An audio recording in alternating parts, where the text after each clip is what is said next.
Assalamualaikum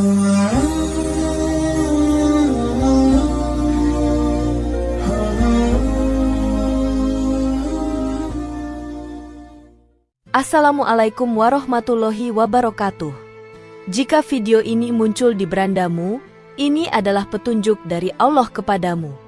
Setidaknya sempatkan menulis sholawat kepada Rasulullah Shallallahu Alaihi Wasallam di kolom komentar. Insya Allah bisa menjadi bukti kecintaan kita untuk mendapat syafaat kelak di akhirat. Dan saya ucapkan banyak terima kasih kepada para sahabatku semua yang telah like, komentar, dan subscribe channel ini. Saya doakan, semoga tetap dalam keadaan sehat walafiat dan selalu diberikan rezeki yang berlimpah oleh Allah Subhanahu wa Ta'ala. Amin ya Rabbal Alamin. Saudara-saudaraku yang dirahmati Allah, dalam Islam, hewan bukan hanya dianggap sebagai makhluk hidup biasa. Mereka memiliki peran penting dalam sejarah umat manusia dan seringkali menjadi bagian dari mukjizat Allah. Beberapa hewan bahkan disebutkan dalam Al-Quran dan hadis sebagai makhluk yang disukai oleh malaikat karena peran mereka dalam mendukung dakwah para nabi dan menunjukkan kebesaran Allah. Malaikat, sebagai makhluk yang tidak tampak oleh manusia, memiliki hubungan khusus dengan hewan-hewan tertentu. Hewan-hewan ini tidak hanya memiliki peran biologis, tetapi juga simbolis dalam ajaran Islam. Melalui kisah-kisah para nabi dan wahyu Allah, kita dapat memahami mengapa beberapa hewan dianggap istimewa dan disayangi oleh malaikat. Dalam tulisan ini, kita akan membahas 10 hewan yang disukai oleh malaikat berdasarkan penjelasan dalam Al-Quran dan hadis, serta kisah-kisah para nabi yang melibatkan mereka. Setiap hewan memiliki keistimewaan dan peran yang unik dalam sejarah Islam yang mengajarkan kita tentang kebesaran ciptaan Allah dan pentingnya menjaga hubungan harmonis dengan makhluknya. 1. Semut. Semut adalah makhluk kecil yang dalam Islam memperoleh perhatian khusus karena perilakunya yang penuh hikmah dan keteraturan. Dalam Al-Quran, semut disebut secara eksplisit dalam surat An-Naml, semut yang menggambarkan sebuah peristiwa ketika Nabi Sulaiman alaihissalam sedang melewati lembah semut bersama pasukannya yang terdiri dari manusia, jin, dan burung. Dalam kisah itu, seekor semut memberi peringatan kepada koloni semut lainnya agar masuk ke dalam sarang mereka agar tidak terinjak oleh pasukan Nabi Sulaiman. Peristiwa ini menunjukkan bahwa semut adalah makhluk yang memiliki kemampuan komunikasi, kesadaran akan bahaya, dan semangat untuk melindungi sesama. Nabi Sulaiman alaihissalam yang dianugerahi oleh Allah kemampuan untuk memahami bahasa hewan, tersenyum mendengar ucapan semut tersebut dan bersyukur kepada Allah atas nikmat tersebut. Dari sini kita dapat melihat bahwa semut bukan hanya makhluk biasa, tetapi juga makhluk yang dihargai oleh para nabi. Semut hidup dalam struktur sosial yang rapi, bekerja sama tanpa pamrih, dan memiliki etika kerja yang luar biasa. Ini menjadi pelajaran besar bagi umat manusia tentang arti dari kerja keras, kebersamaan, dan keteraturan. Para malaikat, yang juga merupakan makhluk taat kepada Allah dan senantiasa bekerja tanpa lelah untuk menjalankan tugasnya, disebut-sebut menyukai makhluk yang mencerminkan ketaatan dan ketertiban, seperti semut. Meskipun kecil, semut adalah cerminan dari makhluk yang selalu berzikir, tidak mencelakai, dan hidup dengan kontribusi nyata kepada komunitasnya. Ini adalah nilai yang sangat diapresiasi oleh malaikat, yang juga mencintai kebaikan dan ketundukan terhadap perintah Allah. 2. Kucing. Kucing adalah hewan peliharaan yang sangat dekat dengan umat Islam. Hubungan antara kucing dan Islam menjadi istimewa karena akhlak Rasulullah Muhammad SAW terhadap kucing sangat lembut dan penuh kasih sayang. Beliau memiliki seekor kucing yang bernama Mueza, dan banyak kisah menunjukkan betapa beliau menghormati dan menyayangi kucing tersebut. Salah satu kisah yang paling terkenal adalah ketika Rasulullah tidak ingin mengganggu tidur Mueza yang berada di lengan jubahnya, lalu beliau memotong bagian jubah tersebut agar kucing itu tidak terganggu. Islam mengajarkan bahwa menyayangi hewan adalah bagian dari keimanan.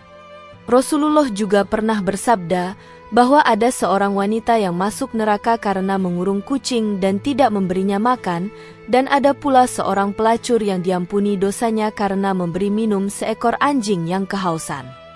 Ini adalah bukti bahwa Islam sangat menekankan kasih sayang terhadap makhluk hidup, termasuk kucing. Kucing adalah makhluk yang bersih dan penuh kelembutan. Dalam tradisi Islam, kucing bahkan dianggap tidak najis. Air bekas minum kucing boleh digunakan untuk berwudu dalam kondisi darurat, menurut beberapa ulama. Ini menunjukkan betapa Islam memuliakan makhluk ini. Para malaikat, sebagai makhluk suci, senang berada di tempat yang bersih dan damai. Oleh karena itu, kucing yang menjaga kebersihan dan tidak menimbulkan gangguan dipercaya disukai oleh para malaikat, terutama ketika mereka hadir di rumah-rumah yang penuh ibadah dan kasih sayang kepada makhluk Allah. 3. Ular. Ular dalam pandangan manusia modern sering dianggap sebagai hewan yang menakutkan atau berbahaya. Namun dalam Islam, ular memiliki posisi yang cukup kompleks. Ia bukan hanya simbol dari ancaman, tetapi juga pernah menjadi alat mukjizat yang luar biasa dari Allah, terutama dalam kisah Nabi Musa alaihissalam. Kisah ini bermula ketika Nabi Musa diperintahkan Allah untuk menghadapi Fir'aun dan menyerunya kepada tauhid.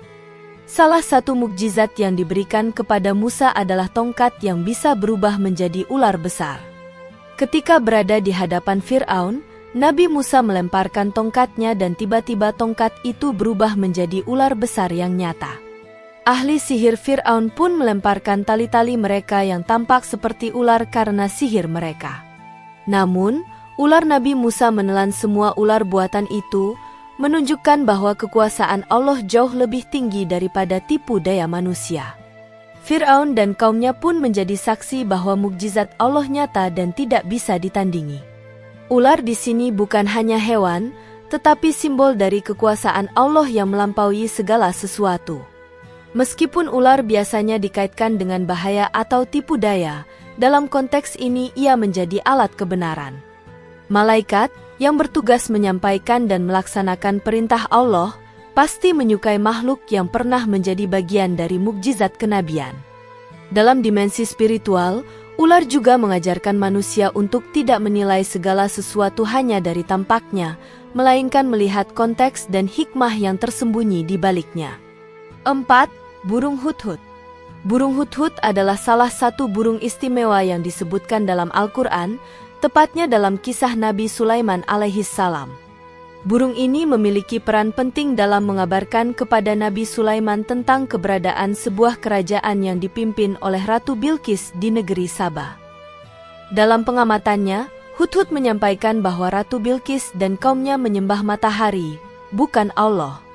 Informasi penting ini kemudian dijadikan dasar oleh Nabi Sulaiman untuk mengirim surat dakwah kepada sang ratu. Yang menarik dari burung hudhud adalah kepekaannya terhadap realitas spiritual, kemampuannya untuk memahami kondisi akidah suatu kaum, dan keberaniannya dalam melapor kepada pemimpin yang diutus Allah. Padahal, hudhud hanyalah seekor burung. Namun, ia menunjukkan kecerdasan dan tanggung jawab yang luar biasa.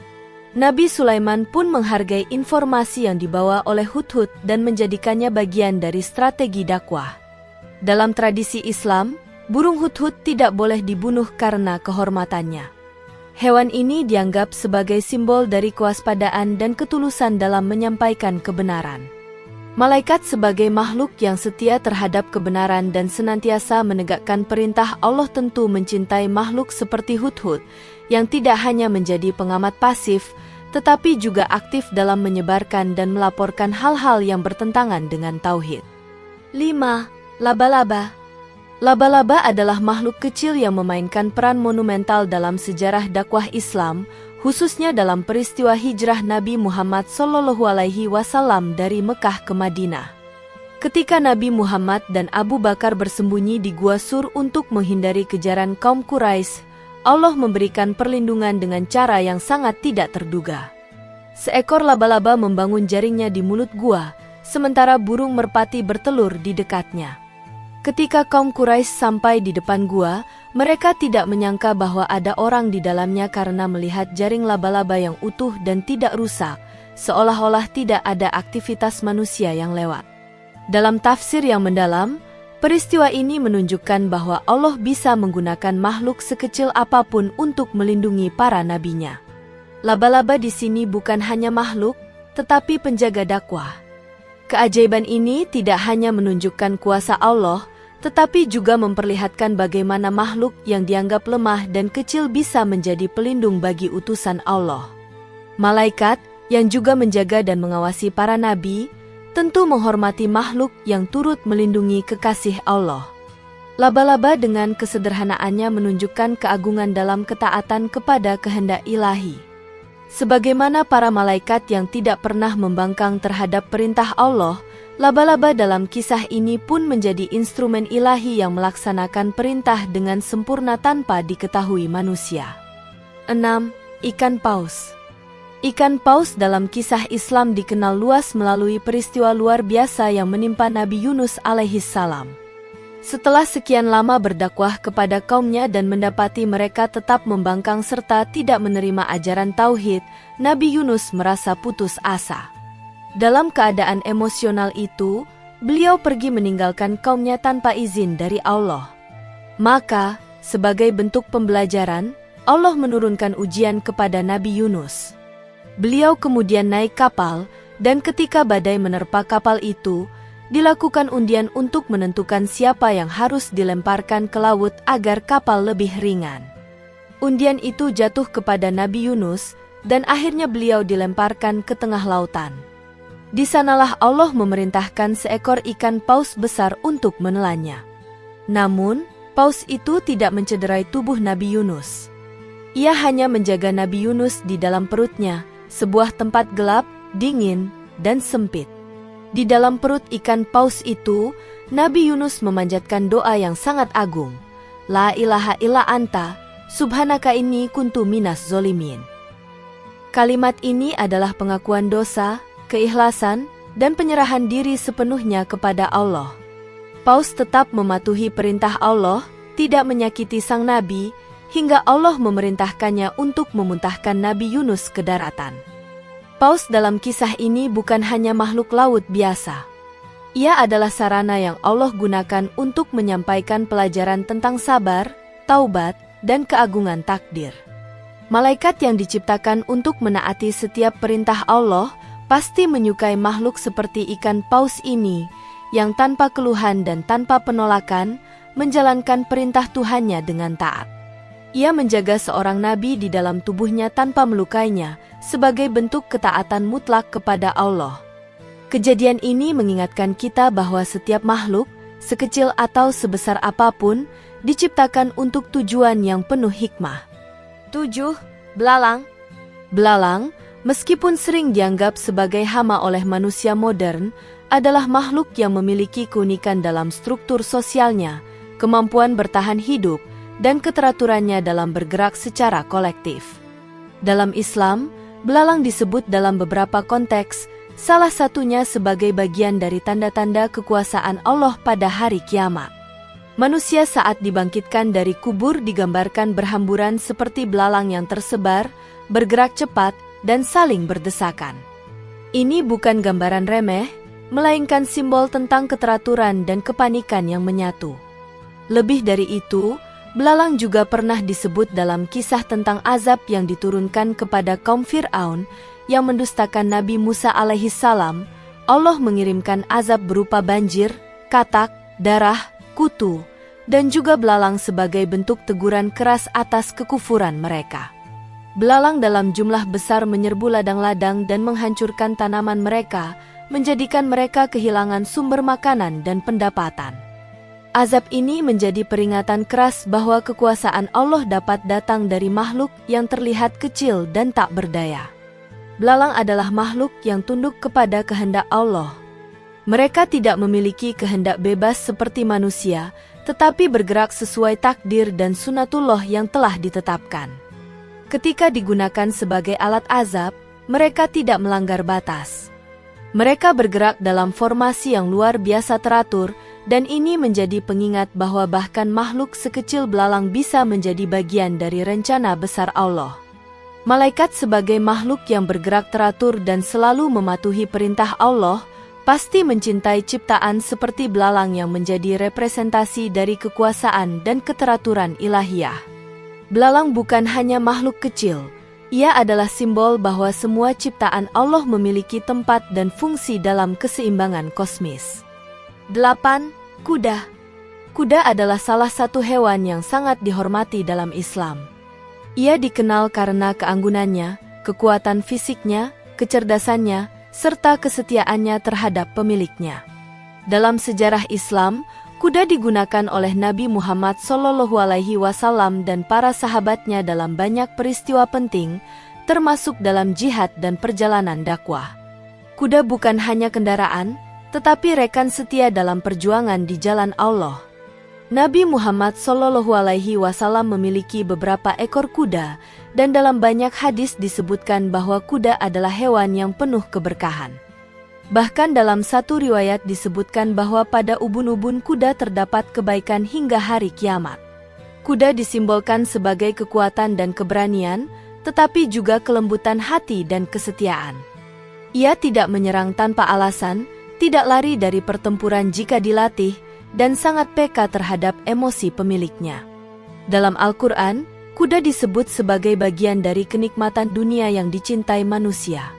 Namun, Islam mengajarkan agar cinta kepada kuda digunakan untuk mendekatkan diri kepada Allah, bukan untuk kesombongan atau pamer. Kuda dalam perang di masa Nabi bukan simbol kekerasan, tetapi alat perjuangan untuk menegakkan kebenaran. Malaikat, terutama malaikat Jibril yang memimpin barisan malaikat dalam perang Badar, hadir dengan kekuatan dan kedisiplinan tinggi, dan kuda menjadi lambang dari kualitas-kualitas itu. Karena itu, kuda adalah makhluk yang dihargai dalam pandangan spiritual Islam. Malaikat menyukai makhluk yang berani, taat, dan mendukung misi kebenaran, dan kuda adalah salah satu wujud nyata dari semua nilai tersebut. 9. Keledai. Keledai dalam budaya manusia kerap dianggap sebagai hewan bodoh atau lambat, tetapi dalam Islam, ia memiliki posisi yang tidak dapat diremehkan. Keledai adalah makhluk yang sabar, kuat, dan tahan terhadap beban berat, meskipun hidup dalam kesunyian dan sering dipandang rendah. Ia adalah lambang kesederhanaan dan ketabahan. Salah satu kisah paling mencolok tentang keledai dalam Al-Quran adalah ketika Allah menunjukkan kekuasaannya kepada seorang hambanya yang mempertanyakan bagaimana Allah membangkitkan orang mati. Maka, Allah mematikannya selama 100 tahun, dan ketika dibangkitkan kembali, Allah menunjukkan keledainya yang telah menjadi tulang belulang. Kemudian Allah menghidupkan kembali keledai itu di hadapan matanya sebagai tanda kebesarannya. Keledai juga digunakan oleh Rasulullah SAW dalam beberapa perjalanan dakwah. Ini menunjukkan bahwa hewan tersebut tidak dipandang hina oleh Nabi, melainkan dihargai atas peran dan kesetiaannya. Islam tidak menilai berdasarkan rupa, tetapi fungsi dan kesetiaan dalam ketaatan kepada Allah. Malaikat tidak menilai makhluk berdasarkan kekuatan atau popularitasnya di mata manusia, tetapi pada ketaatan dan kerendahan hati. Keledai, dalam segala keterbatasannya, menunjukkan sifat tawadu dan keikhlasan, menjadi simbol bahwa semua makhluk memiliki fungsi dalam ciptaan Allah. 10. Unta. Unta adalah hewan yang memiliki nilai sangat tinggi dalam sejarah kenabian. Ia menjadi bagian dari mukjizat dan juga perantara ibadah. Dalam kisah Nabi Saleh alaihissalam, Allah menciptakan seekor unta betina yang keluar dari batu sebagai mukjizat bagi kaum Samud yang menuntut tanda kenabian. Allah memerintahkan agar unta itu tidak diganggu dan diberi bagian air tertentu, karena ia adalah unta Allah, istilah yang sangat sakral. Namun kaum Samud membangkang dan membunuh unta itu, sehingga datanglah azab kepada mereka. Selain itu, unta juga sangat dihormati dalam konteks haji dan kurban. Dalam ibadah kurban, unta termasuk hewan yang paling utama untuk dikurbankan karena ukurannya dan nilainya. Dalam Al-Quran, Allah menjelaskan bahwa daging dan darah kurban tidak sampai kepadanya, tetapi ketakwaan dari pelaksana ibadah kurbanlah yang sampai. Ini menunjukkan bahwa unta adalah media untuk mendekatkan diri kepada Allah. Unta memiliki karakter luar biasa, sabar, kuat, tahan terhadap panas gurun, dan mampu berjalan jauh tanpa banyak air. Ia bisa dikatakan sebagai simbol ketahanan dan ketekunan. Tak heran, dalam banyak kebudayaan Arab kuno dan modern, unta dianggap sebagai hewan paling mulia. Malaikat, sebagai makhluk yang penuh kesabaran dan kekuatan dalam melaksanakan tugas Allah, memiliki keselarasan spiritual dengan makhluk seperti unta. Mereka mencintai makhluk yang sabar, kuat, taat, dan menjadi bagian dari tanda-tanda kekuasaan Allah di bumi. Saudara-saudaraku yang dirahmati Allah, kisah-kisah hewan dalam Al-Quran dan hadis tidak hadir tanpa alasan. Setiap hewan yang disebutkan memiliki pesan moral, spiritual, dan pelajaran penting yang dapat diambil oleh manusia. Ke-10 hewan yang telah dibahas bukan hanya dikenal karena bentuk fisiknya, tetapi karena kontribusinya dalam mendukung para nabi dan menjadi bagian dari tanda-tanda kebesaran Allah. Kehadiran mereka menjadi penegasan bahwa setiap makhluk ciptaan Allah memiliki tujuan dan peran masing-masing dalam kehidupan ini. Hewan-hewan tersebut juga disukai oleh para malaikat karena keikutsertaannya dalam menjaga, membantu, atau menjadi simbol dari perintah dan kehendak Allah. Malaikat, sebagai makhluk yang taat dan suci, tentu mencintai makhluk-makhluk yang menjadi bagian dari dakwah dan kehendak ilahi. Dalam Islam, mencintai dan menghormati ciptaan Allah adalah bagian dari iman, dan memperlakukan hewan dengan kasih sayang adalah refleksi dari akhlak mulia. Melalui pembahasan ini, kita diingatkan untuk senantiasa memelihara hubungan yang baik dengan makhluk lain, termasuk hewan. Dengan memahami peran mereka dalam sejarah kenabian dan wahyu, kita semakin menyadari betapa luasnya kasih sayang dan kebijaksanaan Allah dalam menciptakan segala sesuatu.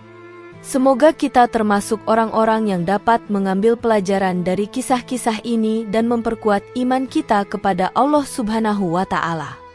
Demikian yang dapat saya sampaikan. Semoga yang menyimak video ini sampai akhir terhindar dari neraka dan dimasukkan ke dalam surganya.